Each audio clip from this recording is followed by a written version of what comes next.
What 50 Cent said about Kendrick Lamar and Drake is one of those moments that makes you sit up straight and ask questions. We will be breaking down the moment 50 accidentally exposed the entire industry's insecurity about Kendrick Lamar's dominance, while trying and failing to defend Drake's collapse. Before we go further, support me by liking this video and subscribe to this channel. It helps a lot. 50 Cent has been everywhere lately. Interviews, podcasts, TV spots, promoting his documentary about Diddy's downfall.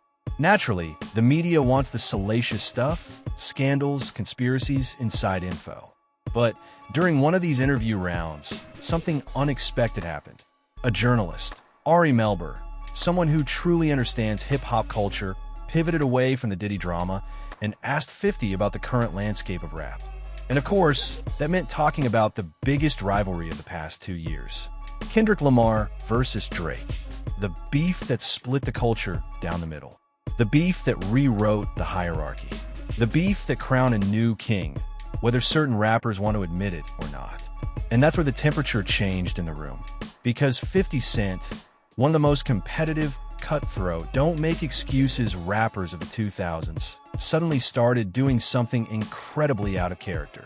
He defended Drake, not the way a veteran gives perspective. He defended Drake the way someone defends a little brother who keeps losing fights. And that is what shocked the culture. At first, 50's response sounded logical.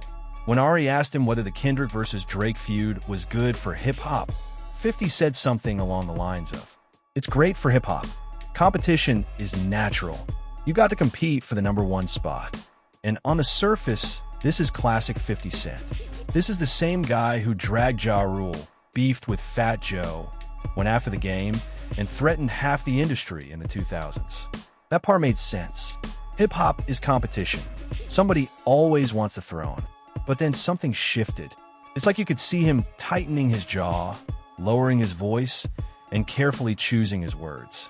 And in that moment, it became clear he wasn't answering as 50 Cent, the battle-tested rapper. He was answering as Curtis Jackson, Drake's protector. This is where everything turned.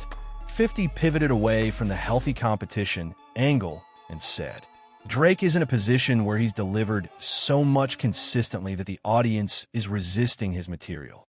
Think about that. He didn't say Drake dropped bad tracks. He didn't say Kendrick rapped better. He didn't say Drake fumbled the beef. He blamed the audience. According to 50, people didn't react negatively to Drake's disses because they were weak. No, it was because Drake has been too successful for too long. This is the exact kind of excuse 50 would have destroyed anybody else for making back in the day. And that's when you realize this wasn't analysis. This wasn't honesty. This wasn't even objectivity. This was damage control. This was coping. This was protecting Drake at all costs. Here's why 50's excuse collapses instantly. Hip-hop has always had dominant superstars. Jay-Z dominated for decades. Eminem dominated globally. Kanye had entire eras to himself. Lil Wayne had a chokehold on the culture. Even 50 himself had a run where nobody could touch him. And guess what? When those artists dropped heat, people celebrated it, whether it was year 1 or year 20. The audience resisting you because you're too successful has never been a real thing in rap. The only time audiences resist material is when the music isn't good, the hunger is gone, the pen gets lazy, the opponents are sharper. The culture moves forward without you. So when 50 says the audience is resisting Drake's material, he's actually proving the opposite point. People are resisting Drake because Kendrick's work was better. But 50 can't admit that. Because to admit that would mean acknowledging the uncomfortable truth the industry is terrified of.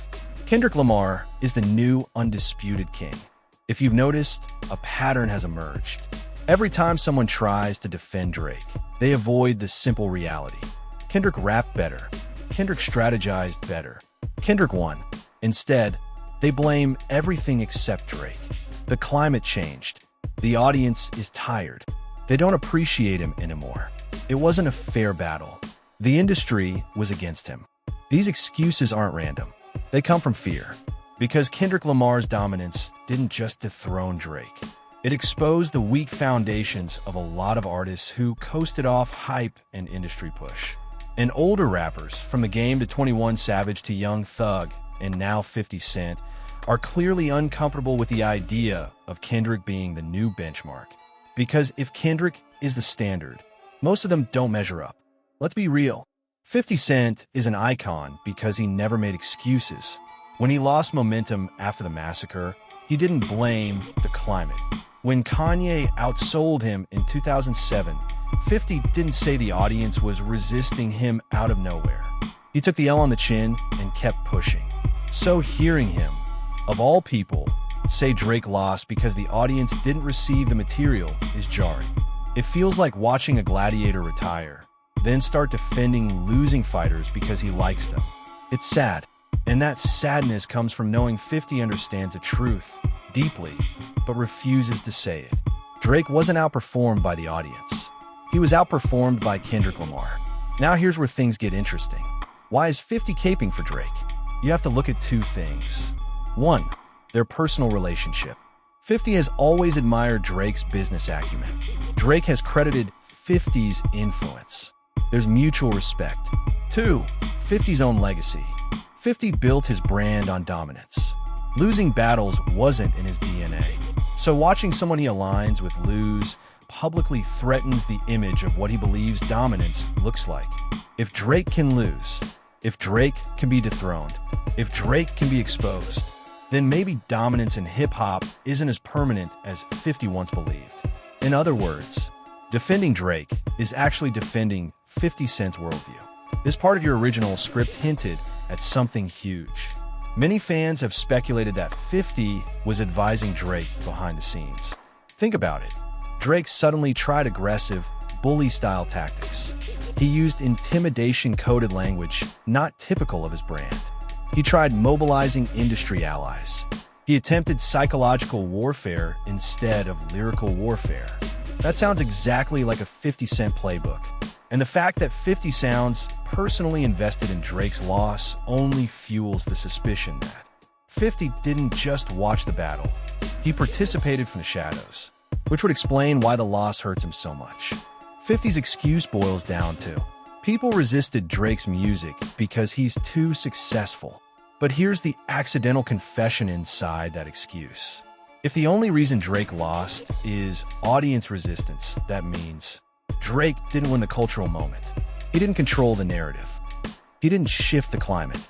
He didn't outperform his opponent, which means Kendrick did. In trying to deny Kendrick's victory, 50 actually ended up proving it. We're witnessing something historic, a massive generational and ideological divide.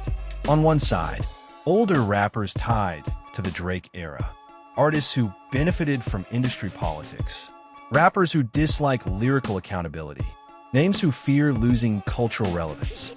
On the other side, Kendrick's supporters, lyricism-first fans, the new wave of artists inspired by bars over clout, people who value cultural integrity over popularity. This isn't just Drake versus Kendrick.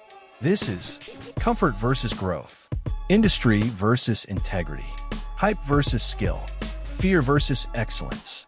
Every interview, every comment, every defensive excuse from rappers exposes the same truth. Kendrick Lamar forced hip-hop to confront itself. Some don't like what they saw in the mirror. So here's the truth. 50 Cent didn't disrespect Kendrick intentionally. He exposed something deeper. The industry is terrified of Kendrick Lamar, terrified of his talent, terrified of his impact, terrified of his dominance.